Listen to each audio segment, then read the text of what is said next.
People create destructive behaviors to get what they really need without them even knowing it. And these are some of the unconscious patterns that they have. Driven Mofos, welcome back. Let's talk about destructive behaviors and why I think almost everyone I've ever met at least has one or if not way more of these destructive patterns of behavior that we call self-sabotage patterns, or patterns of behavior that aren't working for them. Even though they try to keep cracking them, they just keep going back to them over and over and over again. And I want to talk about a live case that I was working with where I really helped someone to break through their overeating and their binge eating and not exercising enough, because they were really struggling with it and they kept trying new things and they would try diets and they wouldn't work, and then they would try gym and it wouldn't work. And I want to share with you how this relates to most people's patterns of behavior that they're unaware of. So for those of you who don't know who I am, I'm Michael Mojo. I'm the founder of Mojo Human Performance Institute. We focus on business, mindset, and lifestyle hacking for driven mofos. The reason why I do these episodes is that most people waste their life, and I just don't want you to be one of them. All right, so let's talk about these destructive behaviors that I assume that most of you out there have, and you can probably think of them. It might be overeating, it might be drinking, it might be, eating the wrong foods, it might be financial patterns where you're overspending, it might be the fact that you're stressed all the time, it might be that you're angry a lot, it might be the fact that you're not getting where you want to be because you keep self-destructing, or you just can't figure out why you're not getting the results that you want. This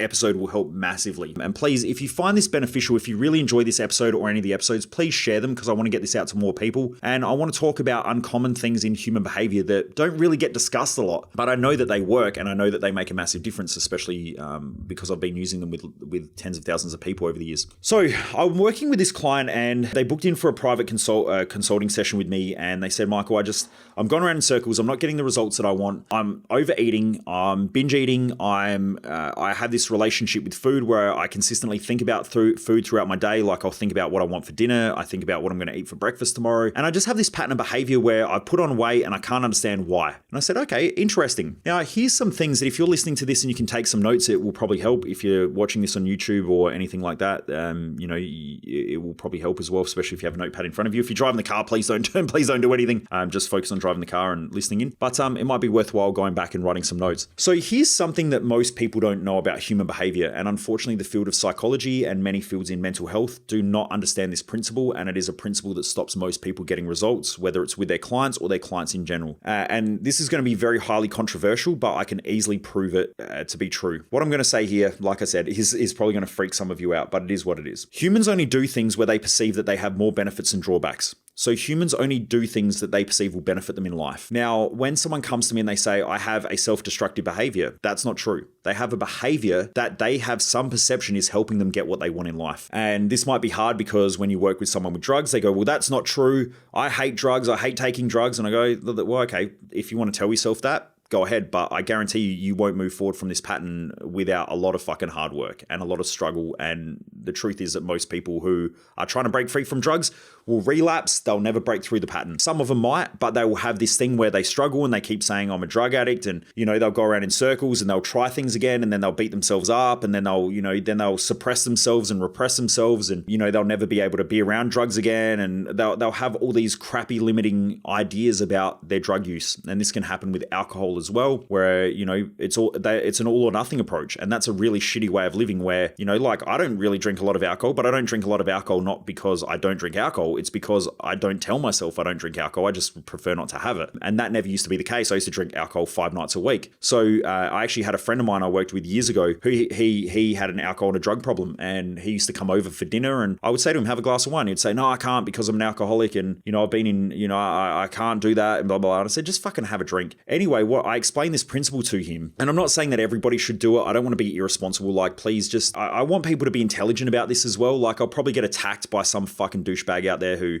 thinks that their way is the right way. But when you look at the drug relapse and alcohol relapse rate, it's skyrocket. It's high. I think it's something like 80 or 90% of people who, go to rehab use again. So it tells you that it doesn't work. Like if someone said to me, you're going to pay $30,000 to go to drug rehab and you've got a 10% chance that it's going to work, I'd tell you to go fuck yourself, because that's a pretty pretty shitty investment. That would be like me putting, 100 grand into the share market and someone saying to me, you've got a 90% chance you're going to lose all your money. I would never do that. And a lot of people put their life savings into rehab and they go in there and it ends up they relapse again. And I think that the model's broken, because if the model worked, we wouldn't have that rate, if that's the goal of it. So the model needs to be changed. Also, when I look at it now, depression rates are skyrocketing, anxiety rates are skyrocketing. I've been talking about this for 10 years, but, I've had lots of people argue with me about this as well. But whether we like it or not, mental health rates are skyrocketing, more and more people getting put onto drugs. Now, if you have depression, you don't have a lack of drugs. So it's not that. And some people go, yeah, but it's a serotonin imbalance. But you've got to ask why. Why is there serotonin imbalance? And normally, if you have a look at it, our thought processes change our neurochemistry. Our thought processes and our perceptions change our behaviors. Now, if someone's got a gut problem, like there is a lot of research that's coming out that's saying, if you've got a gut problem or something like that, that can cause serotonin issues. I agree with that. But that's down the causal chain. It's the thought process in the first place that creates the perception. So the perception and the charges or the imbalances in the brain, which I explain at a high level at Thrive Time. And I've had medical doctors, when I show them this, it blows their fucking mind, because it took me years to figure this out. There's about 6 years of research to put all this together. But when somebody has a perception, it creates a charge. That charge, then they create a story, a belief, and a meaning. That story and the belief and the meaning that they think about normally changes their neurochemistry immediately and starts to change hormonal responses. Those hormonal responses and the neurochemistry change will then start to either excite or inhibit cells in the body. And that excitation and excitement will then drive normally actions and behaviors. Just like we know when a person is anxious or they have functioning anxiety, they will run around like idiots and do crazy stuff because they're all fucking adrenaline-y. That neurochemistry, because of the thought process, changes that in a split second. Now you can have someone who's completely calm and fire off something and it changes their neurochemistry and it changes their hormonal responses. If I threw a snake in the room with someone who doesn't like snakes, once they see that snake and they have the perception of shit, there's a snake, bang, immediately it changes their hormonal responses in their body in like microseconds. So we have the ability to change that, providing that you have the right processes to go through to change the perception. So let's come back to what I was originally talking about, which was that one of the first principles that I learned in human behavior it's not the first principle because I learned a shitload before this, but the first principle that really changed the way I think about human behavior is that humans only do things where they perceive they have more benefits and drawbacks. And so even when someone says, well, I don't enjoy taking drugs, they're getting more benefits from taking drugs than not taking drugs. They will get more benefits from being self-destructive than they are getting from not being self-destructive. And it takes a really good practitioner or a really good therapist to be able to hold someone accountable to get the fucking answers out of them. And that's the reason why most people don't use this methodology or even think about it, because most practitioners and therapists are scared. They're afraid. They're afraid of someone hurting themselves and them getting the blame. They're afraid of going outside of what's socially acceptable. And I talk to a lot of people in the health industry and they'll say things like, I'm afraid of losing my license. Do you know the amount of doctors that I've spoken to who go, there's so much wrong with what we do in our industry, but I can't say anything because I'm afraid of losing my license. It's fucked. And the same thing happens in the mental health industry where someone goes, you know what, I want to be able to challenge people more and to push them more, but I'm afraid that if I do that, someone might kill themselves and then I stop doing what I love. I get my license to practice taken away. I can't really help people. But when you look at it, like if someone's going to the same therapist for 20 years, the question is it working or is it not working? Like, if you got to go see someone for a week for 20 years, what the fuck is going wrong? Like, what's happening? So I just challenge a lot of things because I think differently. But anyway, once I understood that principle, it made me really understand human behavior differently. So I'm going to give you this example where I was working with this client who came in and she was binge eating and overeating. And I said to her, what benefits do you get? And she said, there's no benefits. And I said, that's bullshit. What are the benefits you get from overeating? Go to a moment where you're overeating and let's talk about it. Let's go through it. And she said, well, I'd had a really stressful day at work. And so I was just sitting on the couch and I was eating a bunch of like fries. And I said, okay, so in that moment that you were eating the fries, what benefits were you getting? And she said, well, I felt calm. I felt like I was getting a reward for my shitty day. I felt more calm in myself. And so I started writing a list of these benefits. Then I said, go to another moment where you were overeating. And she said, I was overeating. I can't remember the exact time, but I was out for dinner and I ordered a meal which I knew was high in calories, but I thought, you know what, fuck it, I've had a hard week. And I said, okay, so in that moment, what were the benefits? And she said, so in that moment, I felt like it was a bit of a reward for my hard week. She said, also as well, I was with my friends. And so sometimes when I'm with my friends order these really high calorie shitty meals and we will just sit around and eat this like really greasy, oily stuff. And so she said I was sort of connecting with them as well because, they were doing it and I was doing it and we were connecting through it. And so she was like, I got connection from it. And I said, okay, well, what else? And she said, well, normally I've been feeling like so shit about myself. I've actually signed up to the gym. And I said, well, what's the benefit of that? And she said, well, I'm actually now starting to exercise and I've hated exercising. And I said, excellent. Can you see that there's a benefit there of getting to that point where you're making change, you're making an empowering change, you're making a different decision? Can you see there how it gave you more confidence or courage to just walk into a gym and say, fuck this, I'm doing it? And she said, actually, yeah, I see that. And we kept going through all these moments until we had a list of about 150 different benefits that she got from overeating, binge eating, eating the incorrect food, having a poor relationship with food. And she said, Michael, I also love cooking as well. It brings out my creativity. So I bake and we're going through all this stuff. And then eventually something happened where it was really interesting. She said, Michael, I was in a situation where I had lost weight before and I was starting to get attention from one of my coworkers. And in that moment, I started getting a bit afraid because I love my husband. In those moments, I was starting to have some thoughts about maybe I could go down this path. And she said, so I had lost a bit of weight and I was feeling good about myself. But what I also noticed was that I was getting more attention, and that attention, I was starting to also give attention back, and I was flirting a little bit more. But I also didn't want to destroy my marriage and I didn't want to destroy my relationship. And she said, that's when, I started putting on weight. And I said, can you see you had an unconscious motive to do so? And she said, I've never ever thought about that. I've never ever thought about that moment where everything was going well until that moment. And then from that moment forward, I started eating more. I started gaining weight again. And I said, can you see it's a strategy to save your marriage, to save your family? And she said, Michael, family is everything to me. And I said, can you see that you had created a strategy to get your values met and to live the life that you wanted to live, to make sure that you had set up a strategy to keep your family safe, to keep your relationship together, even though in those moments it was exciting that you were getting this attention and that you could flirt a little bit, but at the same time, it also scared you. And because of that, now you created this strategy of overeating. And she sat there and she just went, fuck, this is incredible. I've never thought about that. So when we went through that was the first thing, was realizing that she had all these benefits to what she once called a destructive behavior. Then what we did was we wrote down all the benefits now of moving forward in a way that was better for her. So what are the benefits of eating, healthier meals? What are the benefits of cooking healthier meals? What are the benefits that you get from, even when you're getting more attention, what are the benefits? And we ended up going through, and she started linking them back to her values. So just going back through it, the first thing that we did was we looked at all the benefits that she was getting by having the destructive behavior and bringing them all up so that she could acknowledge that she actually had an unconscious strategy to get exactly what she wanted in life, and it was pushing her back towards her values. But because it wasn't giving her the life that she wanted, we had to change that and show her that there was a better way of managing everything that would get her the results. So when she went through and she said, well, actually, I really love cooking and I don't have to bake. In fact, when I bake, I feel like shit because I eat this crappy food and it makes me feel bad about myself and I feel guilty. And so I said, well, wouldn't it be better to cook healthier meals? And she said, I actually love cooking healthy stuff because it's really bright and it's colorful and I can express myself more and there's more creativity and I'm looking after my family and,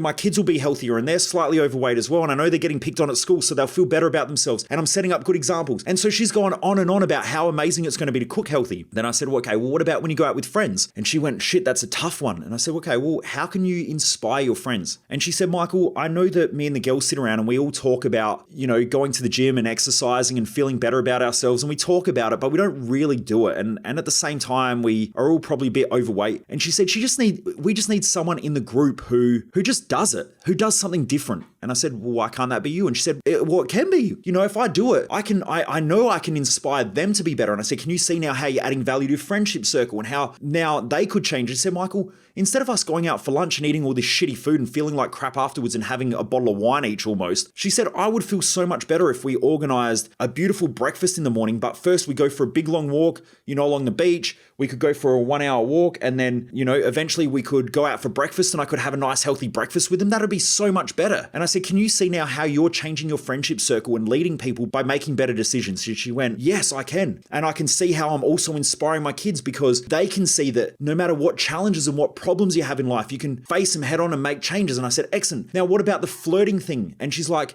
Michael, I've lost my intimacy with my husband. So I didn't realize this, but I might lose my husband anyway because he finds someone else more attractive than me because I've been letting myself go. And here I am being afraid that these guys are flirting with me and that, I panicked and so I just got fat. But then I didn't realize as well that not only was I not attractive to them, but I wasn't attractive to my husband. And I said, okay, well, now what could you do? And she said, well, if I'm fucking hot, then he's gonna I know that he's not going anywhere, right? And I was like, excellent. And so once we pieced it all together and she realized that she could get what she wanted in both ways and that there were challenges and drawbacks with both sides, but the life that she really wanted to live was the more inspired mother, the hot wife, I can exercise with my friends, I can lead, and I can live this better life. And I don't need that destructive behavior in order to get what I wanted in the first place. And so when I realized this years ago working with clients, the results completely changed. And the reason why I'm sharing this is because I know that there are probably so many people who are listening to this podcast, and I've had to do this a lot with myself as well. And every now and again, a destructive behavior comes up and I go back and the first thing I identify is what benefits I'm getting from the behavior. And then once I figure them out, then I go through and figure out how I can get those exact same results in other ways. And once I do that, it breaks the behavior really, really quickly. And it can change it within like an hour or two. So you don't need 21 days to create a new habit. You need to have clarity and you need to have the right direction in order to create a new habit. And it can take an hour or two if you do it properly. And so anyway,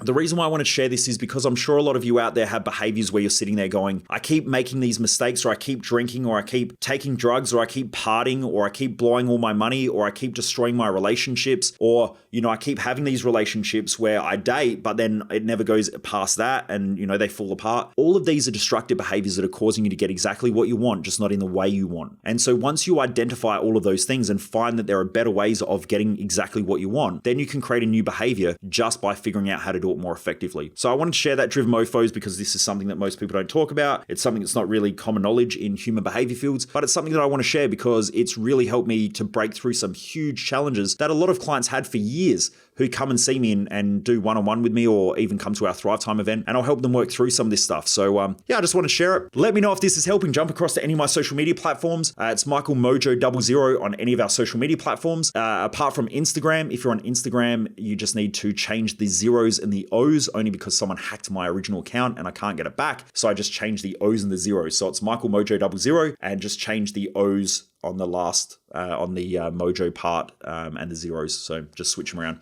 But if you just go to the search bar and type in Michael Mojo, it'll come up with me anyway. Anyway, Driven Mofos, I just want to share this because like I said, most people waste their life. I just don't want you to be one of them. Please shoot me a message on any of my social media platforms if you have any questions about how to break this pattern as well, because I'm, if I can guide you in the right direction. I don't want you to fuck up your life, and most people will, and most people fuck up their life by destructive behaviors that they don't need to have. They can change them, and they can change them relatively quickly with the right tools and the right understanding and the right person working with them. And I'm not saying that I'm always that person, but if I can help, I will definitely help. Anyway, Driven Mofos, have a great day. Keep kicking massive goals. And never underestimate the dream.